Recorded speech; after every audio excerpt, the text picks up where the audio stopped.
Ambiente e Energia entrevista Pedro Sirgato, diretor executivo do Instituto EDP, sobre sustentabilidade e emissões dos gases de efeito estufa no setor de energia. Pedro, o que a empresa está fazendo para identificar as emissões de gases? A primeira coisa é fazer um diagnóstico, não é? Tirar uma fotografia para identificar e conhecer a situação, e aí nós usamos e recorremos à metodologia do GHG Protocol, não é? Porquê? Porque os dados têm que ser comparáveis, eu não posso fazer um inventário a meu bel prazer, eu tenho que seguir um padrão até para depois ser credível e reconhecido. Então nós fomos buscar uma metodologia credível e reconhecida, o GHG Protocol, fomos membros fundadores do Programa Brasileiro do GHG Protocol e já usamos esta metodologia faz 3 anos. Então, o primeiro passo foi tirar uma fotografia e conhecer a situação. Naturalmente, quando fizemos o primeiro inventário há 3 anos, ele não ficou perfeito. E, portanto, o ano passado o nosso inventário melhorou e este ano, portanto, relativamente aos dados de 2009, melhorou ainda mais, incorporando mais dimensões da nossa atividade. Portanto, o primeiro passo, conhecer, para depois podermos tirar as nossas conclusões e definir estratégias para reduzir as emissões. E o que já foi diagnosticado em termos de emissões de gases e quais os resultados obtidos? Felizmente, a atividade do Grupo EDP no Brasil gera emissões muito reduzidas. Nós temos um total de 45 mil, mais ou menos 45 mil toneladas por ano, o que é um número muito baixo. Porquê? Porque o nosso parque de geração de energia elétrica no Brasil hoje é 100% renovável. Portanto, é só composto por usinas hídricas e parques eólicos. Então, as nossas emissões são muito reduzidas. Elas advêm da nossa frota operacional das nossas distribuidoras, dos carros, portanto, da queima de combustíveis nos carros, do consumo de energia elétrica nos nossos edifícios administrativos, algumas atividades industriais, como seja um gás muito poderoso em termos de efeito de estufa, que é o SF6.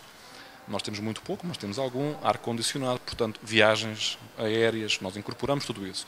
Portanto, os números são baixos, 45 mil toneladas, o que não quer dizer que nós olharmos para o número, só por ser baixo, não vamos fazer nada. Vamos fazer alguma coisa dentro daquilo que é possível e razoável. Então, nós desenvolvemos um programa, já adiantando um pouco, um programa chamado Econosco, Eco da Ecologia e da Economia, porque curiosamente, e Nosco, porque é dentro da nossa casa, da empresa, porque, curiosamente, a maior parte das medidas que se tomam para reduzir os consumos de combustível, de eletricidade, tem uma componente económica positiva, não é? Portanto, se eu estou a pagar eletricidade, se eu estou a pagar combustível, se eu reduzo o seu consumo, reduzo a emissão e reduzo o custo, o que também vai diretamente ao encontro da estratégia da empresa, que é ser uma empresa altamente eficiente.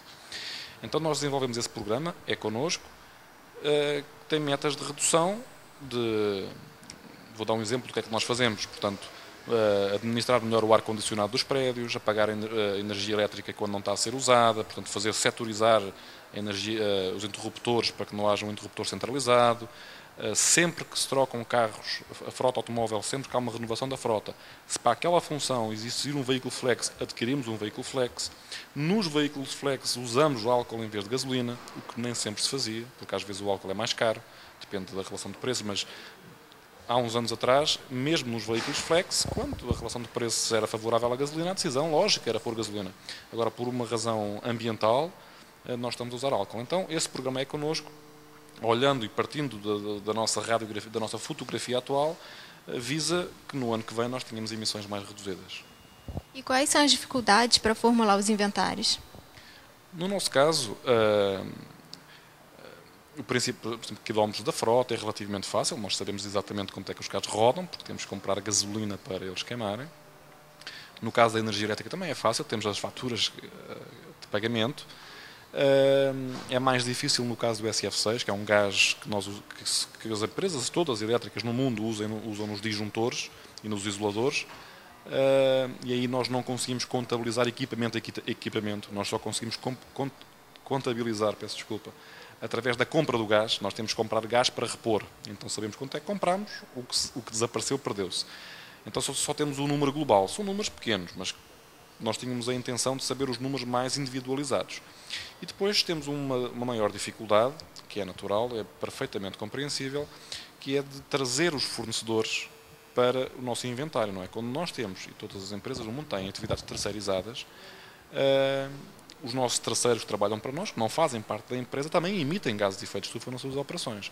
Então nós temos que lhes pedir a eles para fazerem os seus inventários e para nos darem E até porque eles às vezes trabalham para várias empresas e eu só preciso saber o número das emissões dele quando ele trabalhou para mim, em minha empresa.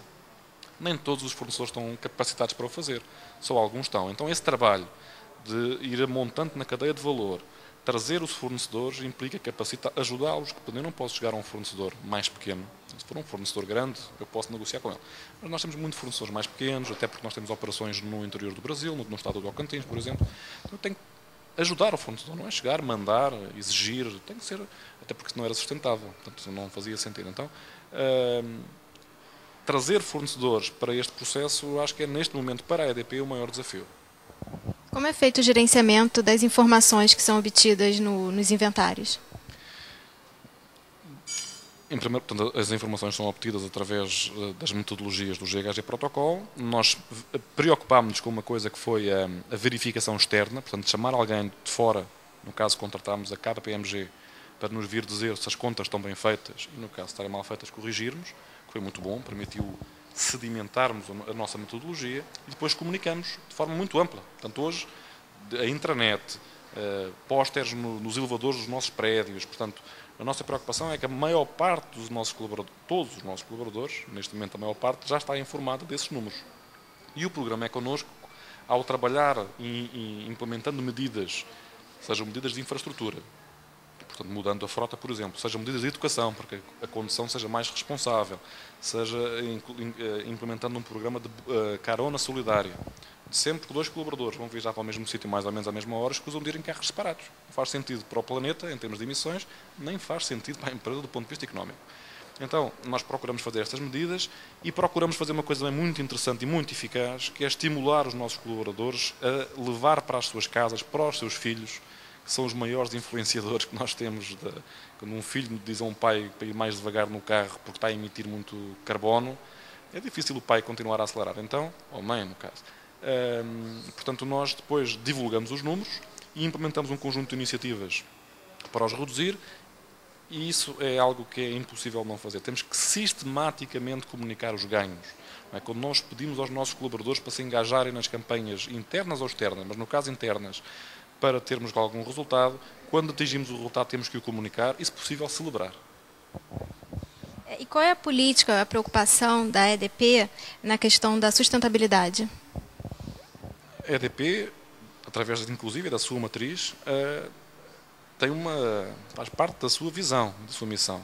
Ser uma empresa, cria valor para o acionista com sustentabilidade e inovação também. São 2 palavras muito fortes na nossa cultura, sustentabilidade e inovação. Isso tem todas as suas vertentes, não é? Respeito ao cliente, respeito aos colaboradores, ética. Bom, então a EDP já traz do seu DNA, da sua matriz, e quando implementa as suas operações no Brasil, falo exatamente alinhado, procurando melhorar, inclusive, não é? Até porque há questões do Brasil que são específicas e que implicam um tratamento como, por exemplo, a biodiversidade, não é? A biodiversidade brasileira é única no mundo, então quando nós trabalhamos a biodiversidade no Brasil tem que ser de forma muito mais profunda. Então a EDP criou um instituto, inicialmente, e tudo, fechando um círculo, o instituto começou por ser desenhado e financiado com as receitas da venda de créditos de carbono de projetos que nós fazemos no âmbito do Protocolo de Kyoto. Hoje alargámos o escopo do instituto e portanto, hoje o Instituto EDP no Brasil é o braço de sustentabilidade da EDP no Brasil. Portanto, não temos uma série de políticas, comunicamos as políticas e temos uma atuação muito forte em meio ambiente, carbono, eficiência na utilização dos recursos, certificação ambiental, a parte social. Temos muitos projetos sociais nas comunidades, temos um projeto que se chama EDP Solidária, trabalhar questões sociais nas comunidades com as quais nos relacionamos, com os nossos clientes, EDP nas escolas, com as escolas. Trouxemos para o Instituto, para conselheiros do Instituto, pessoas da mais alta reputação nacional e internacional. A doutora Viviane Sena é a nossa conselheira para questões sociais. Quem melhor? Para questões ambientais, o professor Goldenberg, um dos especialistas mundiais, dos maiores especialistas mundiais na questão ambiental e de carbono, que ganhou o Nobel do Ambiente, que não se chama bem Nobel, mas é como se fosse um prémio atribuído pelo governo japonês. Portanto, cada vez mais, porque isso é um caminho que nunca estará completo, mas cada vez mais inserido fortemente na estratégia e na operação da companhia, a sustentabilidade está sendo considerada.